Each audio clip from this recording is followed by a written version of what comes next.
press the bell icon on the YouTube app and never miss another update. Hello my dear students, yesterday we did discuss about a new chapter, that is understanding our criminal justice, right? We have discussed about what is crime, we have even discussed about what is criminal justice and why do we need this exact system, what is the importance. To understand this, I have given you three scenarios, right? So very first is related to the murder of a father, right, done by a son, maybe 8 years old, who is still a juvenile, right? So that person, what was the scenario wherein he has done such a crime? So apart from that, I did even tell you another story which was related to an unemployment, wherein one person who was who did not get any employment, he did start he started doing this robbery, theft, etc., right? Yes. So apart from this, in your textbook itself, they have mentioned one of the story to make you understand each and every term. So that is related to again the theft itself. With that, we have to know certain terms here. Yesterday in the previous class we did discuss about what is who is an accused, who is convict, right? All those things we have discussed. So accused is a person who is still an innocent, though he has done the crime, okay, or maybe he has not done the crime, that is different, but until and unless his crime is proved, he is considered to be innocent and that particular person will be called as an accused here.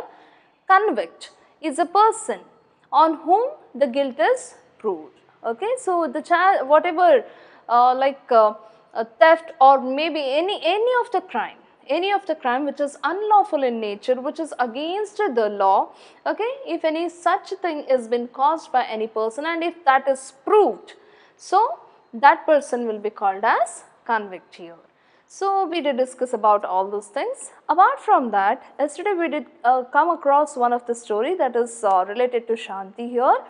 So when this see what happened here is, Mr. and Mrs. Shinde, they lived in a apartment, that too in Mumbai. So what happened, this Shanti, she was working for Mr. and Mrs. Shinde, and once they were going for marriage, okay, they wanted to attend some wedding. So while they wanted to go, they wanted to wear some gold chain and all, but Mrs. Shinde found that her gold chain was missing. So she called out Shanti saying that, see Shanti, if at all you agree now itself, then it would be well and good. If you have taken my gold chain, please see that you return it back, because nobody goes inside my room apart from you. So if you have taken, please see that you give back the gold chain. If you don't return it back, then definitely we will be calling up the police. So now when this was said, okay, so when this was said, she got worried. Shanti told them, Madam, I have not taken any of your gold chain. Now they did not believe her and her bag was checked. They could see that they did find a packet wherein it contained 10,000 rupees. Now she was under suspicion, right? There was some doubt on her because Mr. and Mrs. Shinde, apart from them, it was only Shanti who was there. So all the doubt was shifted on her, and that's the reason. So what did Mr. Shinde do? He took the packet and he went to the police. He filed an FIR. So what is this FIR? First information report. So when it comes to the FIR, it is the first information report given to the police, okay, and see the police, he has to register FIR and then only he can begin the investigation regarding the crime. And the law states that it is compulsory for an officer in charge, okay, whosoever is in charge of a police station, to register the FIR. Once the FIR is filled up, he has to register, and whenever a person gives information about the cognizable offence, so any offences like whatever he has come across and he files an FIR there, then it has to be registered. So this information can be given to the police either orally or in writing. It may be anything, either orally you can give or maybe in writing. So the FIR, what all it usually mentions, we have already discussed the date, the crime spot, the place, etc. All those things has to be mentioned. Apart from that, it also states the name and address of the complainant, and there is a prescribed form in which the police registers an FIR and is signed by the complainant. So the complainant has a legal right, okay, to get a free copy of this registered FIR. Okay, from the copy of the FIR can be taken freely by the person who has given this complaint. Now FIR was filed, that was the first stage. So as I told you, pre-trial proceedings in that very first stage. So FIR is filed. Then the second step is arrest. So this particular person, that is the police, okay, he came to what is his name? Yes, Rao, right? His name is Rao. So this person came to Shinde's house and he took Shanti in his custody. Sushil, Shanti's brother, he too went to the police station. He said that please leave my sister, she is innocent, she has done nothing. So for him, they did torture, they did beat, and even made him confess, saying that they lead a group of people wherein they do all this theft and all. So that was not confessed, he never confessed to such things, and he kept saying that I am a innocent factory worker. So Sushil was left, but Shanti, she did not get bail, but after a month she got a bail, but even then there was no surety. That's the reason she couldn't, she was asked to stay back in the jail itself. So after that, now apart from this or after that, what happened? The charge sheet was filed. Okay, this police, he did file a charge sheet. So yesterday we have discussed, okay, in the previous class we have discussed about what is charge sheet. So the charge sheet was filed. Okay, so then now Shanti asked, okay, Shanti asked to the court, saying that she does not have any advocate, nor she doesn't know any person there, first thing. The second is she cannot afford any of the lawyer. Hearing this, the magistrate arranged the lawyer, okay, advocate Kamla Roy. Okay, she was she was defense lawyer here. Okay, yesterday we did discuss about public prosecutor and even the defense lawyer. Let me tell you once again. See, always remember, whenever there is a crime, okay, whenever there is a crime that takes place, it is always represented by the state itself. We never take the victim's name there, never. Okay, state versus so and so. So it is like the complainant and the respondent. Okay, so here also same thing. Mr. and Mrs. Shinde versus Shanti, they did not take. State versus Shanti. So this is what they represent here. Okay, so always remember, the crimes are represented by, or say the crime, whenever a crime is a crime takes place, the case, the public prosecutor appears on behalf of the state. So like on behalf of the state, whosoever is representing the case, that person will be called as public prosecutor, and the opponent, a lawyer, that person will be called as defense lawyer. Now on whom the case is filed? It is on Shanti, right? So Shanti is a lawyer, the one who represents Shanti's words, or say the one who represents Shanti, that person will be called as defense lawyer. Now here Kamla Roy, advocate Kamla Roy is representing Shanti's case, right? So she is called as defense lawyer. Now she meets Shanti. Shanti meets her and tells, see, I am giving all my case papers to you, and yes, I have been accused of stealing that particular gold chain, which I have not done, and that is a false allegations on me. So this is what Shanti tells. Then even Sushil tells that they found a packet of a packet wherein it contained rupees 10,000. So it is our hard-earned money, and it is not we did not get it by stealing any of the gold thing.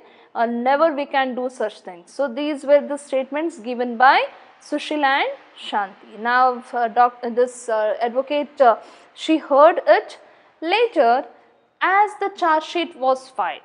Okay, as the charge sheet was filed, Now the charges whatever framed was heard here, okay, in the court. So they said that the charge on Miss Shanti, like against Shanti, is that theft of Mrs. Shinde's gold chain and even possession of money of rupees 10,000 got from stealing and selling the property. So there are two things. One is stealing, okay, one is theft of the gold chain. Second, selling of the property and keeping the money. Okay, so these are the two things. Now they have filed, they have put the charges on her. Now, as soon as they say this, Shanti pleads, okay, she pleads that I am not guilty and I claim trial. Okay, so she is claiming for a trial. So that is the second stage. So when it comes to first stage, it is pre-trial prosecution, what we call. Okay, so like when it comes to those things, arrest, FIR, all those things do come. And once it reaches the magistrate, so once she pleads whether guilty or not guilty, whatever they plead, the second stage will be the trial, wherein examination in chief, cross-examination, all those things will be conducted. Now what happened? Okay, now she pleaded, Shanti pleaded this. So they started with the trial. Okay, the public prosecutor, he was representing the state here. Okay, as he was representing the state, his witnesses were Mr. and Mrs. Shinde. Okay, his key witness. Okay, key witnesses were Mr. and Mrs. Shinde. Now, see, very first thing, now the witnesses, whosoever were present at the spot of the crime, okay, they are considered to be the witness here. So now those witnesses have come to the they have come to the board. Okay, now they are talking. Now the police, the lawyer is asking few of the questions here. So now what kind of question he asks? Do listen. So tell me, Mrs. Shinde, how did the gold chain go missing? So this is a direct question. So that is called as examination in chief. Examination in chief is nothing but the first examination of a witness, which is a direct, okay, it is a direct deal. Okay, it is nothing but directly you are asking the witness to give the statements here. Okay, to give the statements, to explain the thing that has happened there. Okay, so the witness is allowed to tell his side of story. Nothing but the witness, whosoever has been spotted, okay, whosoever has been seen at the crime, okay, spot, that particular person has to give his version. Okay, so that is allowed. So there will be an indication that, like, the point you wish to make. So what the lawyer does actually, the public prosecutor, whatever points you want the person to tell, on those things it will be stressed. See now, so tell me, Mrs. Shinde, how did the gold chain go missing? Gold chain go missing. So on that he is stressing upon. Nothing but regarding to that, there has to be things, whatever she wants to tell, she has to tell it clearly there. Okay, Mrs. Shinde. Now Mrs. Shinde has to answer, and it is not a leading question. It is not a leading question. Yes or no question cannot be asked in examination in chief. There won't be any leading question. So it is a direct examination. Okay, it is a direct examination wherein you directly ask a person what had happened on the spot. Okay, whenever you do something, we come to you and ask you, right, what had happened then, right? So that is a direct approach. So examination in chief. Now when he asks this, she gives her version of story. I had kept a chain in the drawer. Shanti stole it. No other outsider except Shanti, okay, goes into my room. Mr. Shinde searched her trunk in front of me, and we were shocked to find rupees 10,000 in an envelope. Shanti got this money from selling my gold chain. She is a thief. Now her statement is very clear. Now whatever the question, How did it go missing? For that she has given her answer saying that I had a gold chain in my drawer and it was safe. Only Shanti keeps going to my room and she has stolen it. Okay, she has taken it. She has sold it and she has got rupees 10,000.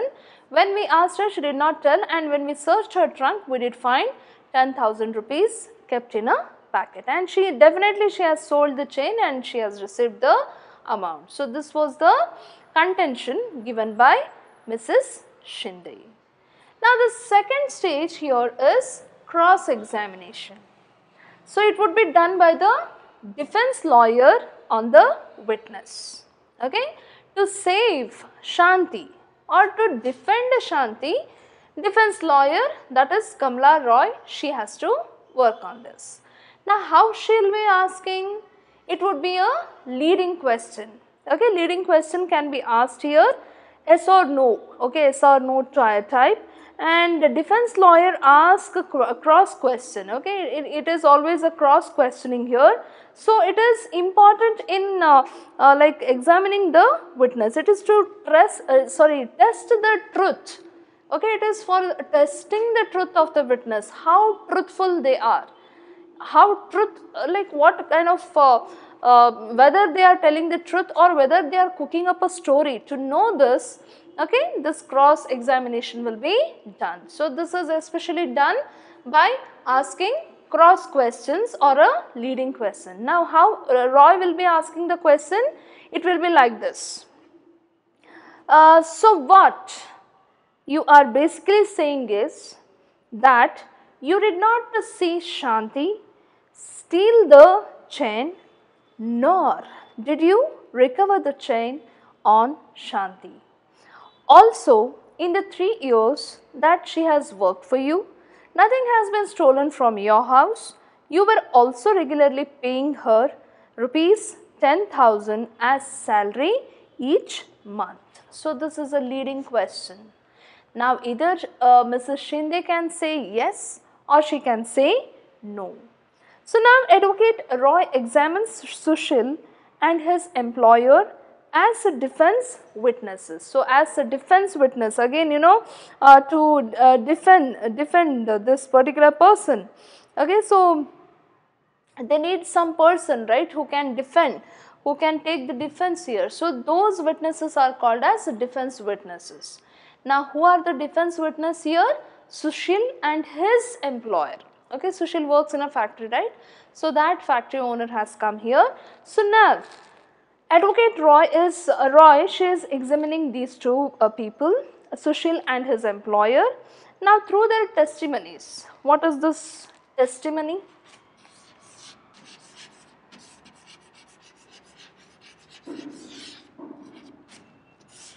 See, the meaning of testimony is nothing but a formal statement. Okay, it is a formal statement, either written or say spoken, especially given in court of law. Okay, either it may be written or may be spoken, but if at all you are giving it, it should be like a truth, and it is always given in the court of law. Now, hearing these two people, okay, the statement whatever they have given in the court of law, they found that 10,000 whichever was found in Shanti's trunk could well be the earnings of Sushil and Shanti. The statement given by these two people, that is Sushil and his employer. So, the statements were very clear. So, hearing that, the court felt that yes, the earnings, okay, the packet, whatever 10,000 rupees, whatever it was there in the packet, it is the earning of Miss Shanti, okay, whatever Miss or Miss, so whatever she has earned, she has kept it in there. So, this was the thing they understood. So, as the trial is nearing completion, okay, as it was completing the prosecution, okay, the trial thing, okay, whatever it was taking place, Sushil gets to know that Inspector Sharma, okay, Inspector Sharma has busted a gang of young men who have been stealing jewelry from Shinde's neighborhood. So, some person called Sharma, okay, Sharma, he has burst, okay, he has found that a gang of young men who have been doing this theft, okay, right, from even Shinde's house, not only their house, even their neighborhood, okay, Shinde's neighborhood, they are doing all this thing. Some of Mrs. Shinde's son's friends are part of this gang. To mark this, Mrs. Shinde's son's friends are also there in the gang. So, Mrs. Shinde's chain has been found with them. Okay, they saw that Mrs. Shinde's chain is found with that particular gang. Sushil tells Advocate Roy about this. Advocate Roy calls Inspector Sharma as a defense witness. So what happens? He gets to know that the Sharma has found that there is a gang of people who are doing this theft and all, and they are doing that even nearby Shinde's neighborhood, and in that actually Shinde's son's friends are also present. So there they could find the chain. Shinde's Mrs. Shinde could recognize her chain. So now Sharma was also called as a defense witness. So Inspector Sharma, now she is asking, Roy is asking, Inspector Sharma, can you show and tell us what you have found?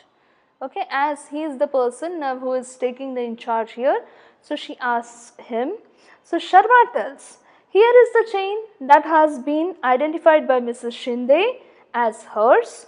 We bursted a gang of boys who had stolen the chain. These boys have admitted that they have stolen the chain. So we have caught the group, okay, the gang, and they have even accepted that they have stolen the chain.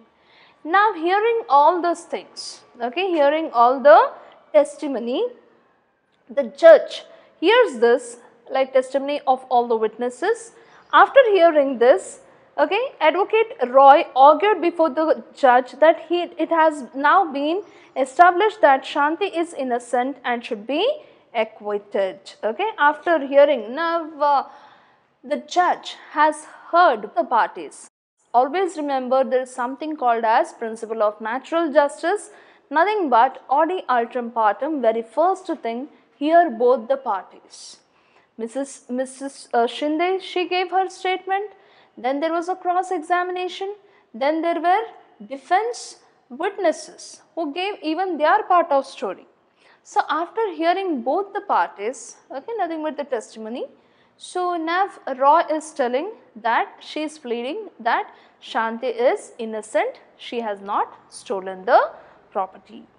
Now Shanti, now the judgment is given, Shanti, you are hereby acquitted. Okay, she is proved to be acquitted. Nothing but her guilt is her guilt is not proved. She is proved that she is innocent. So she is acquitted, not convicted. Convicted is she, if at all she would do that crime, then it would be convict. As she is innocent, she is being acquitted, okay, of the charge of theft, and the police will hand over you the rupees 10,000 that they had sealed. In my written judgment, I have made it a point to highlight SI Rao's role in conducting such a shoddy investigation that made you spend time in jail. Rao, the very first inspector, he did not do this investigation in a right manner. So he has done the investigation very shoddy. So I have made it clear, and as you did spend, because of that you did spend your time in jail. So he has to make some arrangement regarding to that. That has to be, that's a very wrong part done by the police officer. So this was the statement, judgment given by the judge here. Now, who are the players here when it comes to criminal justice?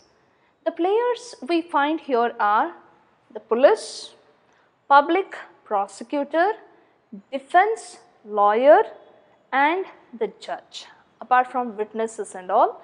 Okay, these are the four main players.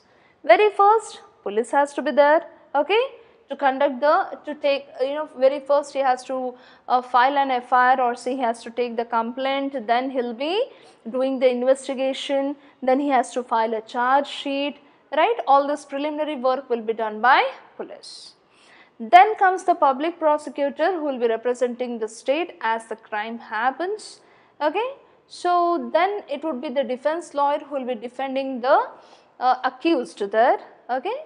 Then the judge who has to hear, who should be very impartial, in nature and should hear both the parties, and then he should give the judgment. So these four people are very, very important, okay. So now in the criminal justice system, okay, so in the criminal justice system, who are the people who are very much important? It is the police, okay. Yes, sorry, I have left this system. Yes, so when it comes to the criminal justice system, who are the main people who are working here? So it is very first is the police, right? The second is your public prosecutor, the third is defense lawyer, and the fourth is the judge. So these are the four players, okay. Those are the four players who are working for the criminal justice system. So these four people are very, very important. Now let us know the role of the police in investigating the crime. So isn't the police officer very, very important? Definitely the police is very important. What work he will be doing, let us know about it. So the very first thing what the police has to do is, no doubt he will be arresting with or without warrant, okay. Let me not go into deep, okay. If at all you are taking law and all, then you can read all these things. So basically the police has to investigate about the complaint. As and when he receives a complaint, very first work what he has to do is, he has to investigate about the complaint and about the commission of the crime. So whatever crime it has taken place, he has to investigate about that. Then the investigation includes a recording statement of witnesses. So whosoever the witness, whosoever has come there, whosoever has come, or whosoever is the witness or say the victim, so he has to record the statements and collect different kinds of evidence. He has to collect all the possible evidences here, okay. So he has to conduct the investigation and he has to collect the evidence. Now they say that, see, whatever confession done in the police station or police custody, that cannot be used as an evidence against the accused. This is always said, okay. Whatever confession is done in front of the magistrate, that is considered, but whatever is confessed in the police custody, okay, that is not considered to be the evidence against the accused. You people have to answer this, or you people can take this as a homework here, okay. Take this as a homework and please let me know once this video gets streamed. Let me know how many of you have worked, okay. Once you finish this, okay, once you watch this, do work on this and please you can keep a record of it, okay. So why police, whatever in the statement given, okay, whatever confession done in the police custody, why that cannot be used as a evidence against the accused? Please let me know about it, okay. Yes. So the role of police is, first thing is taking the complaint. The second is he has to investigate thoroughly there, being very truthful, being very impartial. And yes, collecting the evidences, all the possible evidences, whatever it is, very possible, he has to go thoroughly, he has to do this investigation thoroughly and get all the possible evidences here. And if the police think that the evidence points to the guilt of the accused person, then they file a charge sheet in the court. If at all they feel that yes, all the charges are valid, the things whatever he has done, or maybe there is a guilt, okay, on the person accused, then they will be filing the charge sheet, okay. So that work has to be done by the police. So police investigation always have to be conducted in accordance with the law. They have already mentioned there how it has to be done, and with that with full respect for human rights. So they have to keep in mind the human rights, okay. So they just cannot do the investigation without keeping in mind the law.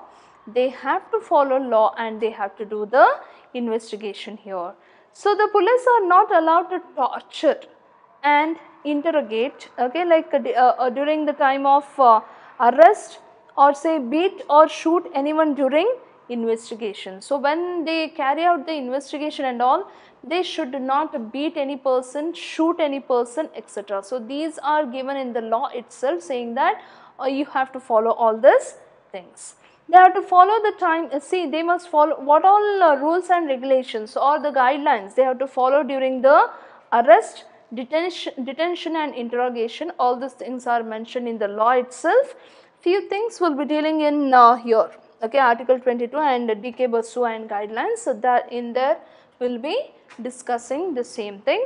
So they cannot inflict any form of punishment on a person even for a petty offences. So it may be a smallest offence, but they are not supposed to punish that particular person. Okay, so these are the few things that is related to your role of the police. There are few things, okay, apart from this there are few things what we have to know. The very first is Article 22 of the Constitution.